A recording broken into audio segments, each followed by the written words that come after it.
महाशिवरात्रि भक्तों के लिए भगवान शिव को प्रसन्न करने का एक अद्भुत मौका। लेकिन आपको पता है महाशिवरात्रि केवल भारत में ही नहीं मनाई जाती। क्या कारण है कि महाशिवरात्रि को फाल्गुन मास के चतुर्दशी के दिन ही मनाया जाता है? किस कारण समक्ष महाशिवरात्रि के दिन सभी मनुष्य उपवास करते हैं? तो आइए समझते हैं भारतवर्ष के इस अद्भुत पर्व महाशिवरात्रि के बारे में।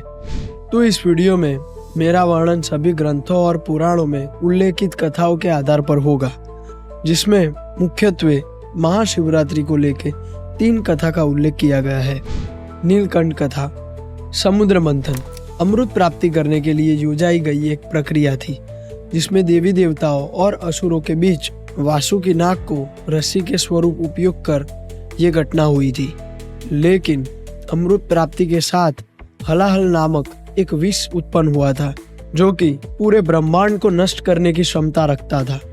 तो इसे नष्ट करना जरूरी था। तो अगर इससे कोई नष्ट कर सकता था तो वो केवल शिव जी ही थे।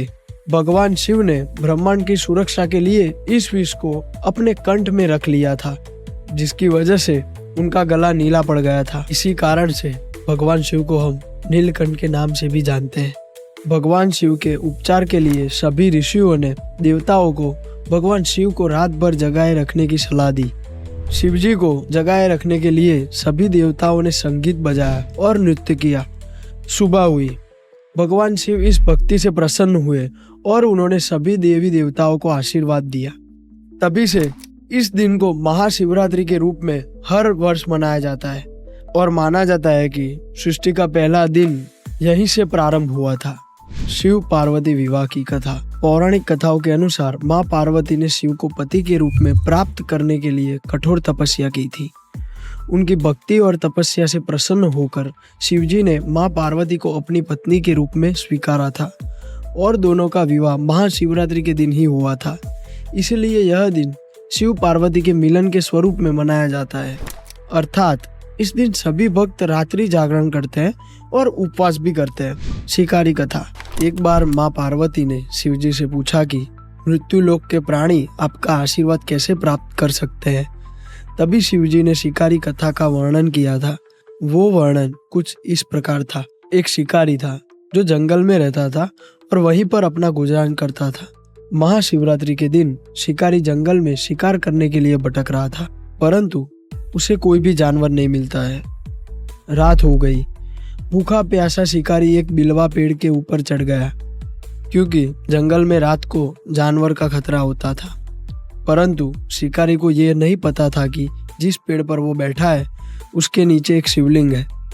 शिकारी को रात भर जागे रहना था, इसीलिए उसने पेड़ में से एक एक पत्ता नीचे गिराना शुरू किया, लेकिन उसे पता नहीं था कि नीचे शिवलिंग है। इस बात से अनजान उसने रात भर बिली पत्र को नीचे शिवलिंग पर गिराया और रात को उसने एक प्रकार से जागरण और उपवास भी कर लिया। सुबह हुई। इस बात से प्रसन्न होकर शिवजी ने उस शिकारी को साक्षात दर्शन दिए और शिकारी को आशीर्वाद दिया। तभी से शिकारी ने अपनी सभी खराब आदत छोड़ दी और एक धार्मिक और दयालु जीवन जीने लगा। तो ये 3 कथा के मान्यता पर महाशिवरात्रि को मनाया जाता है।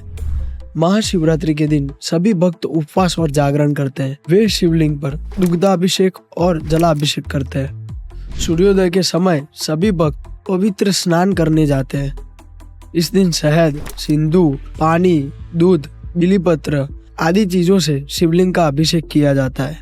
भारत के अनेक राज्यों जैसे उज्जैन, कश्मीर, कर्नाटक, तमिलनाडु, आंध्र प्रदेश, केरल, तेलंगाना में महाशिवरात्रि को एक पवित्र त्योहार के रूप में मनाया जाता है।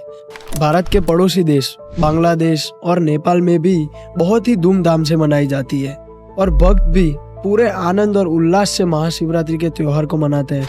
तो आइए चलिए बोलिए मेरे साथ, ओम नमः पार्वती पते हर हर महादेव।